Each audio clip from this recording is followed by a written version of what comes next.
నాకు డాడీవి కాదు, కట్ట బీడీవి, ఆవకాయ జాడీవి, రైలు గాడీవి. అవును అంతే. ఏమిట్రా పైచ్యం వాగుడు? డాక్టర్ని ఏమన్నా పిలవమంటావా? డాడీ సవ్యంగా ఉంటే డాక్టర్తో పనే ఉంది. ఆ ప్రేమతో నాకు పెళ్లి జరిపిస్తానన్నా. ఎత్తులేస్తున్నాను, గెంతులేస్తున్నాను, కబుర్లు చెప్పావు. తప్పకుండా జరిపిస్తానా నీ పెళ్లి? కంగారు పడి ఊరికేను. ఎప్పుడు జరిపిస్తావు పెళ్లి? ఆ వేడుగడితో 3 నెత్తులు చేసిన తర్వాత, లేకపోతే ఓ పిల్లాన్ని కన్న తర్వాత. అప్పుడు చేస్తే నేను ఆ పిల్లాన్ని ఎత్తుని ఆడించాల్సి. ఏమిట్రా నీ గోళ? మద్రాసులో వాళ్ళిద్దరూ విపరీతంగా ప్రేమించేసుకున్నారు. ఇక్కడికి వచ్చిన తర్వాత పెళ్లి కూడా చేసుకుంటారట.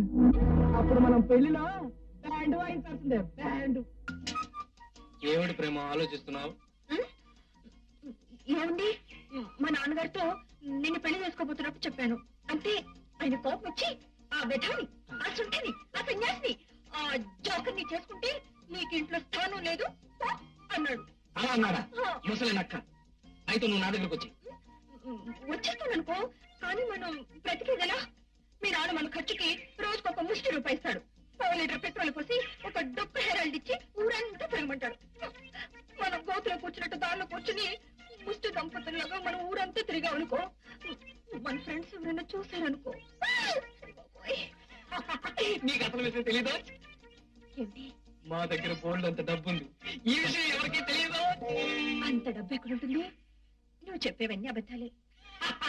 పిచ్చి పిల్ల, మా నాన్న ఎంత డబ్బు, ఎంత బంగారం, ఎంత పెద్ద కారు, అబ్బో ఇంకా చాలా మన కోసం దాచి. సరే, అవన్నీ ఎక్కడ దాచావు? Guest house. అమ్మాయి గారు పిచ్చి వెధవని వల్లో వేసుకున్నారు. అయితే ఈ విషయం కురుడికి చెప్పేద్దాం పద. ప్రేమ ఇదే ఇదే మన ప్రేమ సామ్రాజ్యం. మా డాడీ చస్తే నాదవుతుంది, నేను చస్తే మన పిల్లలు అవుతుంది, వాళ్ళు చస్తే. ఇప్పుడు కూడా చాలు కూడా ఏంటి ప్రసాద్? మొత్తానికి గెస్ట్ హౌస్ మాత్రం చాలా బాగుంది. అమ్మో, ఇదేమిటి? పానకులో పొడకలాగా పర్వాణంలో ఏగలాగా మీ నాన్న ఇక్కడికి వచ్చాడు. ఈ టైంలో ఆయన ఇక్కడ రావడానికి నేను ఒప్పుకోను. ఏమిటో కుప్పిగెదురు? మా నాన్న మీ నాన్నతో మన పెళ్లి విషయం మాట్లాడడానికి వస్తున్నారు. మన ఇద్దరిని ఇక్కడ ఇలా చూడడం బాగుండదు. మనం లోపల పోదాం. చేయబడు. రమ్మంటే ఎంత డబ్బో, ఎన్ని నగలు, అన్ని నీకోసమే. నువ్వు నిజంగా డబ్బు నావడమే ప్రసాద్. నేను నీ భార్యను కావటం నిజంగా నా అదృష్టం. అవును, ఈ కాగితాలేంటి? మా నాన్నకు మతి లేక అప్పుడప్పుడు ఇలాంటి చెత్త దాస్తుంటాడు. అవన్నీ నాకు చూపించాలి. నువ్వు చూపించకపోతే నేను ఒప్పుకోను.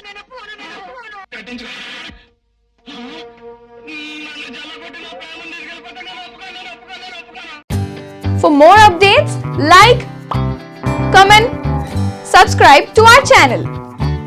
Hey darlings, గంటని click చేయడం మర్చిపోకండి.